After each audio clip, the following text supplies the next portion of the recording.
bulletin d'information à Top News. Bonjour à tous.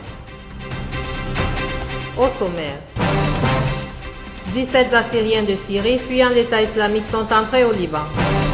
Salam convoque le Conseil des ministres à une réunion jeudi. Crise au Yémen, le président propose de négocier à Riyad. Des milliers de moscovites aux obsèques de l'opposant Boris Nemtsov. Voici les détails. 17 ressortissants syriens de confession assyrienne sont entrés au Liban par la frontière est du pays, rapporte mardi l'Agence nationale d'information. Ces personnes fuyaient l'organisation État islamique qui a kidnappé la semaine dernière plus de 200 Assyriens dans la province syrienne de Hasakeh. Une vingtaine d'entre eux ont été libérés, le sort des autres restant à ce jour incertain. D'autre part, des unités de l'armée arabe syrienne ont pris le contrôle en coopération avec des groupes de la défense populaire du gisement de gaz 101 dans la banlieue de Palmyre après avoir liquidé de nombreux terroristes du groupe État islamique Daesh.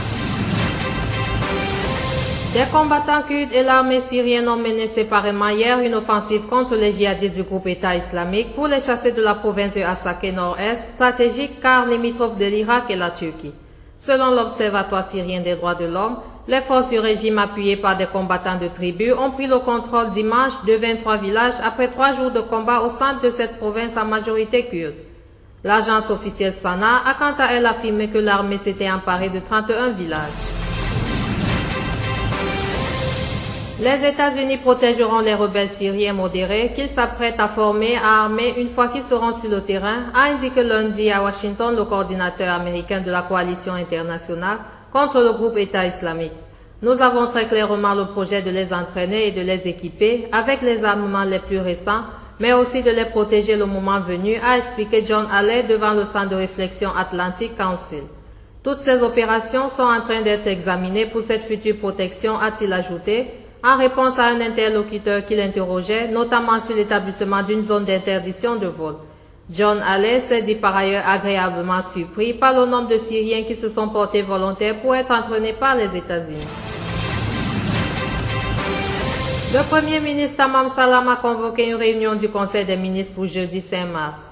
Le gouvernement ne s'était plus réuni depuis 2 semaines suite à une décision de M. Salam de suspendre ses travaux en raison des blocages qui paralysent son travail. M. Salam a ainsi considéré dans un communiqué rapporté par la LBC1 que ses responsabilités nationales le poussaient à accorder la priorité au fonctionnement des rouages de l'État dans une atmosphère de consensus loin des blocages. L'armée libanaise bombardait mardi matin les éléments djihadistes en mouvement dans le jute de Raes Baalbek, dans la Beka, rapporte l'Agence nationale d'information. Par ailleurs, l'armée libanaise a identifié mardi matin le soldat Mohammad Hussein Chapke, tué à l'aube lors d'une poursuite d'un fugitif à Bananine minier au Liban Nord dans un communiqué publié sur le site de l'institution.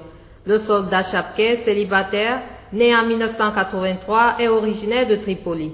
Il a intégré l'armée en 2007 et a été félicité à plusieurs reprises par le commandant en chef de l'armée, le général Jean Kahouaji.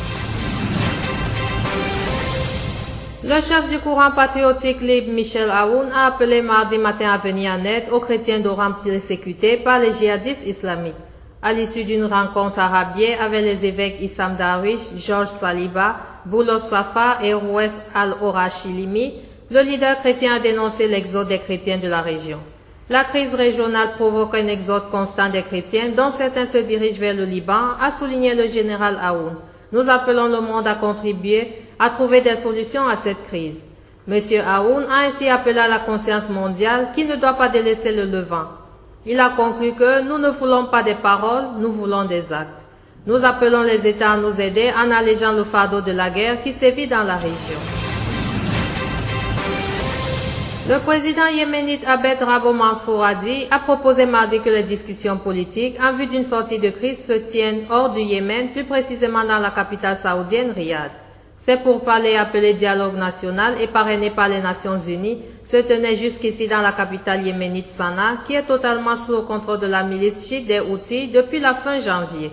Le chef de l'État a également proposé que cette discussion soit parrainée par le Conseil de coopération du Golfe, qui regroupe les 6 monarchies arabes du Golfe selon un membre de son entourage.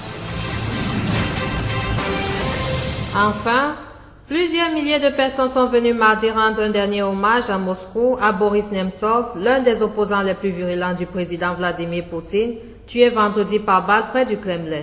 La dépouille mortelle de Boris Nemtsov doit être exposée de 10h à 14h, 7h à 11h JMT, au centre Charakov, musée consacré aux droits de l'homme, et à l'académicien dissident soviétique Andrei Shararov, avant l'enterrement au cimetière moscovite de Troïekourovskoïe.